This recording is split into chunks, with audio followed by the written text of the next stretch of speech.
Olá pessoal, pense na seguinte cena. São 2 horas da manhã, uma pessoa da sua família passa mal. Dor no peito, falta de ar, desmaio. Você pega o celular e liga o 192. O SAMU atende. Em alguns minutos, a ambulância chega.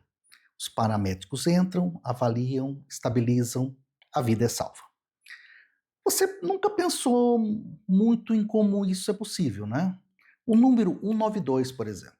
Ambulância posicionada estrategicamente. Os paramédicos formados com investimento público. O hospital que recebe sem exigir cartão de crédito na porta. Você simplesmente confiou que esse sistema estaria lá. E ele estava. Agora, imagine o mesmo cenário há 500 anos atrás. Sem cidade organizada, sem hospital, sem Estado. O que você faria? Provavelmente gritaria por ajuda.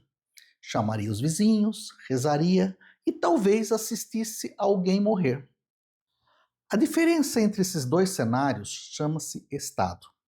Essa instituição que xingamos quando cobra imposto, que criticamos quando é lenta, que invocamos quando precisamos, e sobre a qual quase ninguém para perguntar: ora, de onde veio o Estado? Por que existe? Porque mesmo quando nos irrita, ainda é a ele que recorremos nos piores momentos. O Estado é tão fundamental que só o percebemos quando some, ou quando chega tarde. Se o SAMU demora 40 minutos, percebemos o Estado. Se a polícia não aparece, percebemos o Estado. Se o hospital não tem leito, percebemos o Estado. Mas o aparato invisível que nos faz confiar que haverá uma ambulância, uma lei, um tribunal, esse já está incorporado como dado adquirido. No primeiro episódio, a nossa pergunta era mais ampla. Por que a política é inevitável? Agora, nesse episódio, a gente vai fazer outra pergunta que é mais incômoda. Ou seja, por que aceitamos ser governados? Em que momento esse poder deixa de ser proteção e vira um problema? Só que ele não foi sempre dado. Não é natural. O Estado ele foi construído, inventado, teorizado e foi criado, acima de tudo, por um motivo muito básico, ou seja, o medo de morrer. Mas antes de chegar aos grandes filósofos do Estado, quero parar para uma pergunta que raramente se faz. Uma pergunta que um jovem francês de 22 anos formulou em 1548. O jovem se chamava Etienne de La Boëte e a pergunta dele era esta: por que as pessoas simplesmente obedecem? Não é uma pergunta simples. A resposta óbvia é: porque são obrigadas. Mas para La Boëte, percebeu que essa resposta não fecha. Porque em qualquer sociedade, os governantes são sempre minoria. Uma minoria que depende, para existir, né, que a maioria obedeça. Se toda a população de um país simplesmente parasse de obedecer ao mesmo tempo, não haveria força física capaz de impedi-la. Nenhuma polícia prende uma nação inteira. E então, Laboete pergunta: se isso é verdade, o que mantém a tal da obediência? A resposta dele é perturbadora. Hábito, costume, a sensação de que sempre foi assim e que sempre será. A rede de pessoas que se beneficiam do poder e que, portanto, têm interesse em sustentá-lo. E a incapacidade de imaginar um mundo de forma diferente. Não somos obrigados a obedecer. Nós, em grande medida, obedecemos voluntariamente. Guarda bem essa provocação, ela vai ser útil quando chegarmos à discussão do presente, tá? A questão agora é outra. Se há obediência, a quem exatamente obedecemos? De onde veio esse poder que nos governa? E é aqui que começam os grandes debates. Eu vou começar com Thomas Hobbes. Você já ouviu a versão resumida de Hobbes no episódio 1? Portanto, sem Estado, verdadeiro caos. Mas o ponto decisivo não é esse. O ponto decisivo é outro. Por que pessoas com medo aceitariam entregar tanto poder a alguém? É aqui que a teoria fica mais perigosa e muitíssimo mais interessante. A pergunta de Hobbes não é só o que acontece sem Estado, mas também é como saímos do caos por vontade própria. Que acordo é possível entre pessoas que desconfiam umas das outras? E a resposta é o contrato social. Mas presta atenção na mecânica. Ela muda tudo. O contrato de Hobbes funciona assim. Cada pessoa com medo da violência do outro, concorda com todas as outras em ceder seus direitos a um terceiro. Quem é o terceiro? O soberano. Portanto, eu aceito ser governado por você se todos os outros também aceitarem. Repare no que isso implica. O soberano, no caso o Estado, o rei e a Assembleia, não é parte do contrato, ela é o produto do contrato. E isso tem uma consequência enorme. Ora, se o soberano não assinou nada, não pode tecnicamente violar o acordo, porque ele nunca fez parte dele. O contrato é entre os cidadãos, não entre os cidadãos e o governo. Mas o que isso significa na prática? Que para Hobbes, rebelar-se contra o soberano é romper o contrato com todos os outros cidadãos, é trazer de volta o caos, é destruir exatamente o que todos concordaram em construir, mesmo que o soberano seja cruel, incompetente ou injusto. Hobbes diria, ainda assim é melhor que o estado da natureza, aquele estado bruto. E aí o próprio nome Leviatã vem de um monstro bíblico, né? Hobbes ele não escolheu por acidente, né? O estado que ele propõe é imenso, poderoso em certa medida e aterrorizante.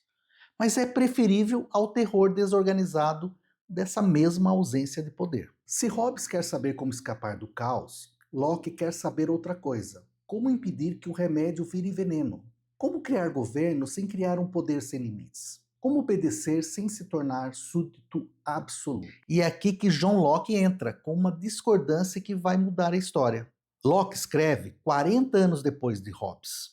Então a Inglaterra já passou pela Guerra Civil, pela restauração da monarquia e agora pela Revolução Gloriosa de 1688, em que o parlamento destituiu um rei e convocou outro. Esse contexto importa, porque Locke não precisa apenas justificar o Estado. Ele precisa justificar a derrubada de um Estado ilegítimo. E para isso, ele começa de um lugar diferente de Hobbes.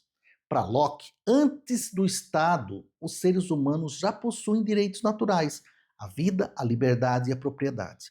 Esses direitos não foram criados pelo Estado. Eles existem antes dele. O problema não é a ausência de direitos. O problema é que, sem uma estrutura comum, esses direitos são vulneráveis. Qualquer conflito se resolve pela força. Vocês conseguem entender a diferença? Desta forma, Hobbes entende que o Estado é a figura do soberano e, portanto, a derrubada dele traria o caos, né? E por um motivo muito simples, as pessoas voltariam ao seu estado natural. Locke ele já vive num momento diferente, em que a Inglaterra ela destitui o seu rei para empossar outro, e nesse momento ele tem que justificar isso, né? E ele justifica de uma forma muito clara que as pessoas têm alguns direitos naturais. Né? Qualquer interpretação da lei natural ela passa a ser parcial e interessada. Por isso criamos o Estado. Não para inventar direitos, mas para proteger direitos que já existiam, segundo Locke. Mas, e aqui está a diferença decisiva em relação a Hobbes, o soberano de Locke é parte do contrato. O governo não está acima do acordo, ele é parte dele. E se você descumprir, se violar os direitos naturais que foi criado para te proteger, o povo tem o direito de resistir, de dissolvê-lo, de recomeçar. Esse direito de resistência não é detalhe filosófico, é a base teórica que permitiu às colônias americanas declarar a independência da Inglaterra em 1776. Declaração de independência usa o argumento de Locke quase que palavra por palavra.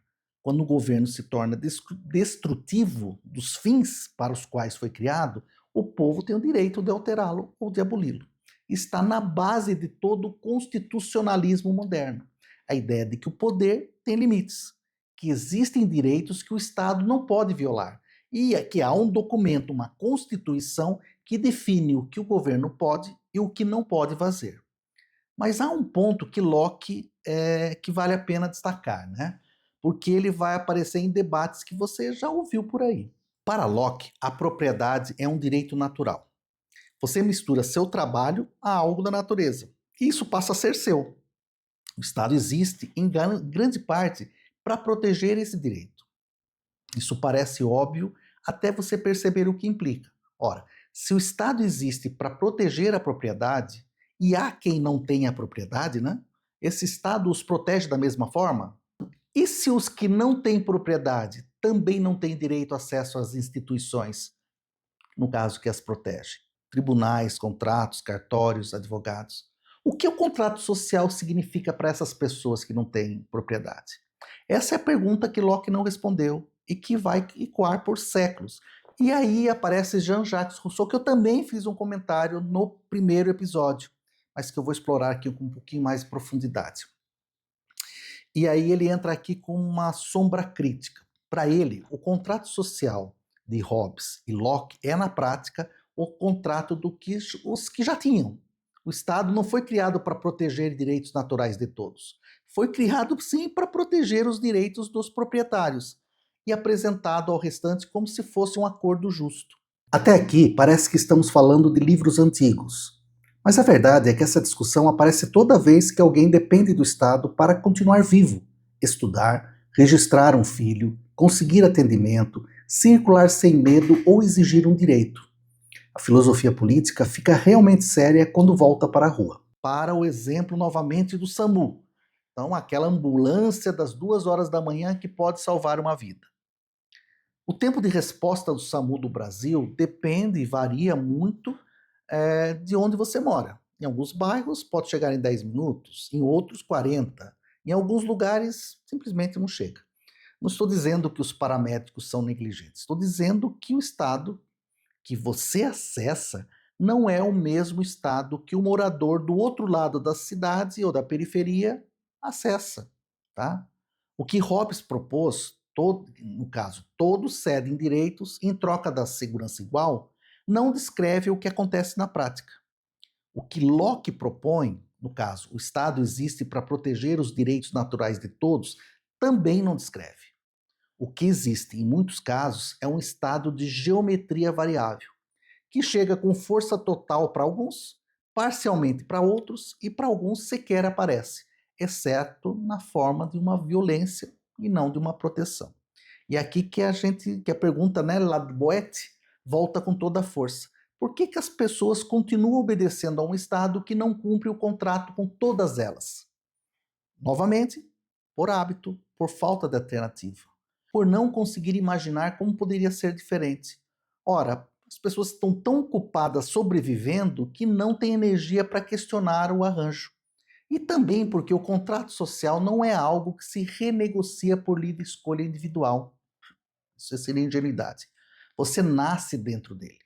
Já está em vigor quando você chega, no caso, né, a todas essas regras.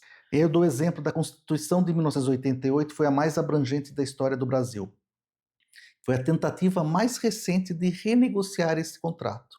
Mas um contrato no papel e um contrato na vida cotidiana são duas coisas diferentes. E a tensão entre o que a Constituição promete e o que o Estado entrega, essa tensão é, em certa medida, o tema central da política brasileira há 37 anos.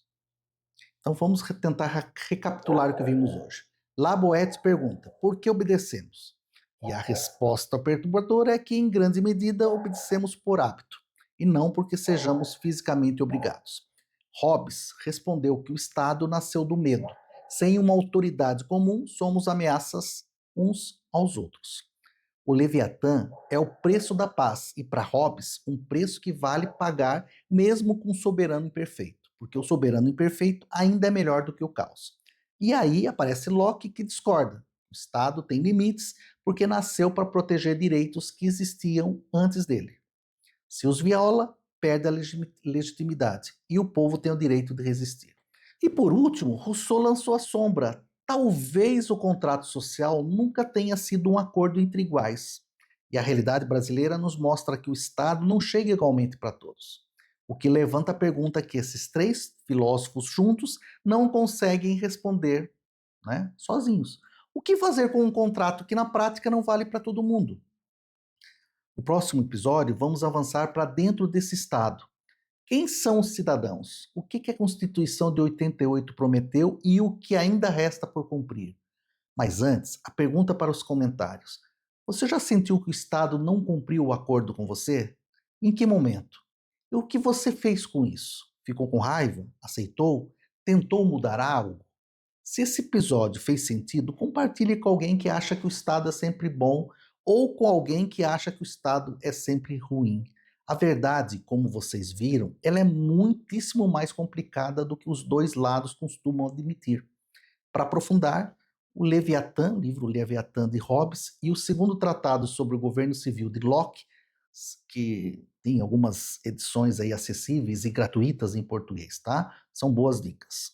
Para algo provocativo e curto, o discurso sobre a servidão voluntária de Laboet tem menos de 100 páginas e é de uma das leituras políticas que eu, pelo menos, acho mais inquietantes, né?